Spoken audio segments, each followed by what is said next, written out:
When my wife passed away 2 years ago, I was left entirely alone in our three-bedroom house. Within months, that house turned into a museum of memories I couldn't bear to touch. I was literally drowning in 40 years of accumulation, and my adult children lived across the country. The sheer mental and physical exhaustion of dealing with a lifetime of possessions was paralyzing. Every time I tried to start decluttering, I felt completely overwhelmed and just gave up. I couldn't breathe. But then I looked in the mirror and realized I had a choice: die buried under boxes of old Tupperware, or take my life back. I chose to live. I cleared out my entire home, and I didn't do it by spending months agonizing over every single item. I used a ruthless 48-hour rescue plan built on 7 counterintuitive rules, specifically designed for seniors. Today, I'm giving you those exact rules. No feel-good nonsense, no life coach fluff. Just the raw, brutal truth about what actually works when you need results fast. Rule number 1, the emergency triage method. I borrowed this from emergency medicine because just like doctors don't spend equal time on every patient, you can't spend equal time on every piece of junk. This single rule saved me from the analysis paralysis that had kept me stuck for 2 years. I walked into my kitchen and divided everything into 3 categories in 15 minutes. Category 1, can't live without it. That meant medications, important documents, and the 1 coffee mug I actually use every morning. Category 2, might need it someday. Category 3, haven't touched it in over a year. Here is the reality slap.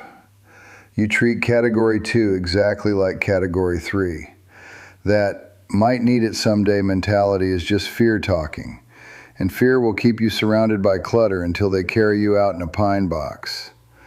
My wife had 3 complete sets of china we hadn't used since 1987.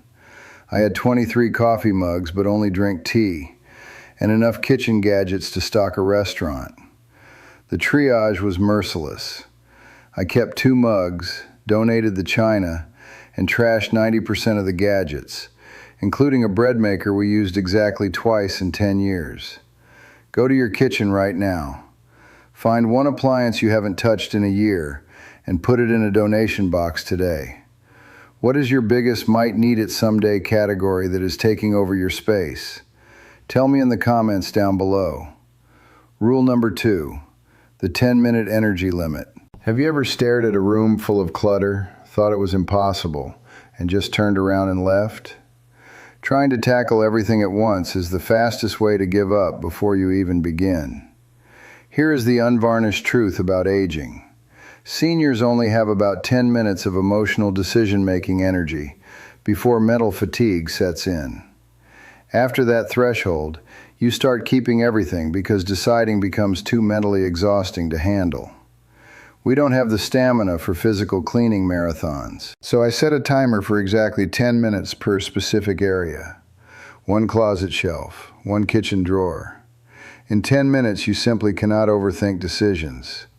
You are forced to trust your gut instincts, and your gut knows what you actually need versus what you are holding on to out of guilt. I tackled my top dresser drawer and found expired medications from 1998, 17 dead pens, and enough loose buttons to start a craft store. In those focused 10 minutes, I filled an entire trash bag. When the timer beeped, I stopped immediately. The genius is in the stopping.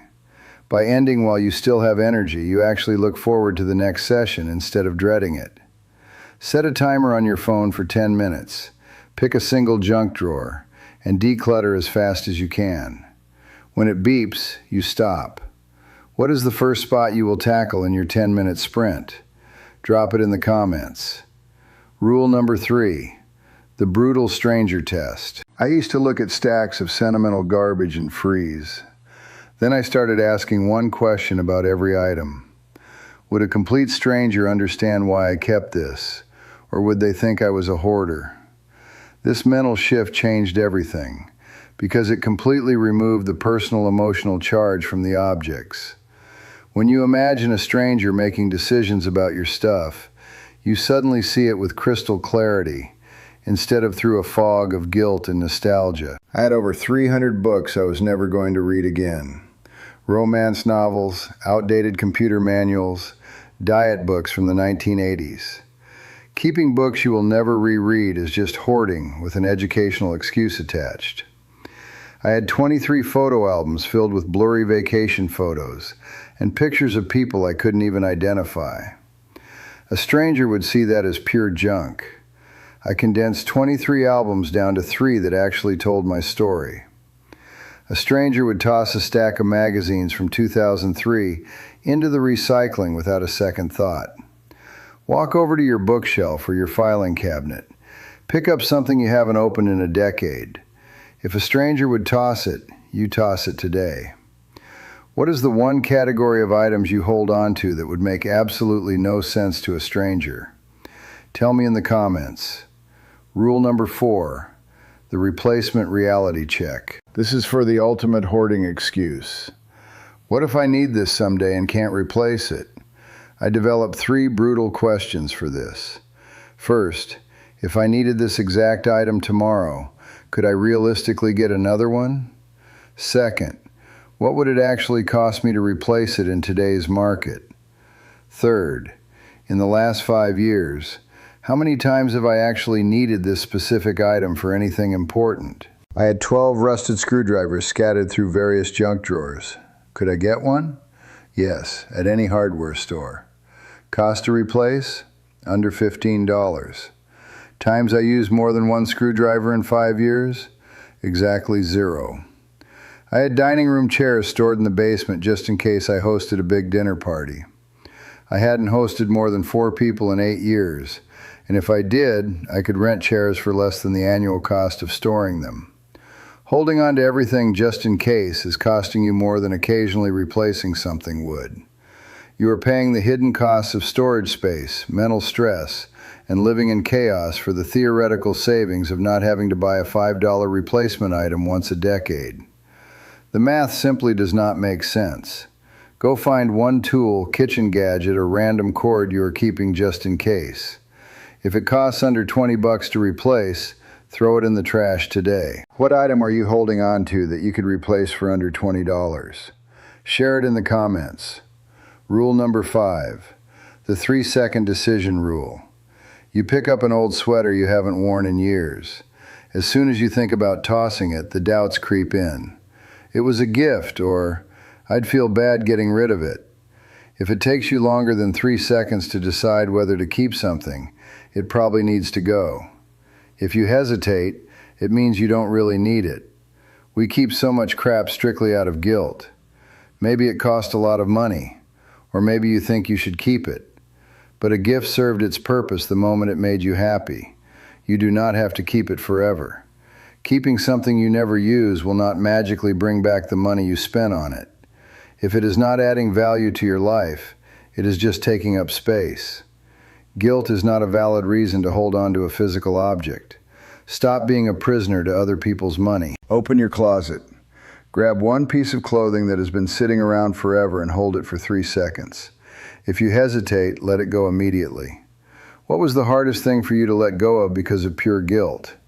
Tell me in the comments down below. Rule number 6, the future self reality shift. Most seniors declutter based on guilt about the past or an obligation to maintain old identities. You need to make every single decision based on who you are actively becoming, not who you used to be. Does keeping this item serve the person I am growing into, or is it anchoring me to a past that is already complete? I had a closet full of expensive business suits, representing decades of professional identity. But my future self is a relaxed retiree. Those power suits weren't serving my future. They were anchoring me to a past identity that was done. Keeping outdated business books wasn't honoring my accomplished past. It was actually preventing me from embracing new interests. And here is the hardest pill to swallow. Keeping my late wife's belongings exactly as she left them wasn't honoring her memory. It was preventing me from healing and moving forward. Maintaining a shrine isn't living. Your home is not meant to be a museum of the past. Find one box of hobby supplies or professional gear that belongs exclusively to the old you, and put it in the trunk of your car to donate. Who is your future self? And what does that emerging person need to thrive in the time you have left? Tell me in the comments. Rule number 7, the daily 5-minute reset. I used to wake up frustrated every single morning. My reading glasses were missing, my keys were buried under junk mail, and the TV remote had vanished. I was beginning the new day in yesterday's clutter. Decluttering is not just about getting rid of stuff. It is about keeping it from piling up again. You do not need hours of cleaning to keep your home tidy. Just 5 minutes before bed can make all the difference. Set a timer for 5 minutes and put things back where they belong. Straighten up one small area, like the coffee table or the kitchen counter. This is not deep cleaning. It is just resetting your space. It stops clutter from building up again, prevents lost items, and gives you a sense of control without feeling overwhelmed. Small tasks, when delayed, build an invisible pressure. By spending just 5 minutes, you are saying a soft goodbye to today and making sure your mind isn't holding on to unfinished tasks. Tonight, right before you go to bed, set a timer for 5 minutes and clear off whatever flat surface drives you the most crazy. What is the one thing that always seems to go missing in your house because of clutter? Tell me in the comments. Let me give you a final reality check. Today I wake up in a house that actually works for a 68-year-old man. My home didn't get bigger, but it finally feels like enough. I don't have drawers overflowing with things I don't need.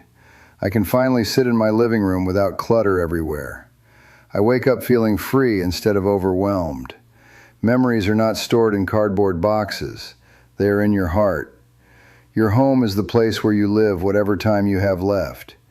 It should be a place of peace, not a storage unit. You don't need a bigger house, you need less stuff. If you want to stop being a hostage to your own stuff, subscribe to the channel. We'll get through this together.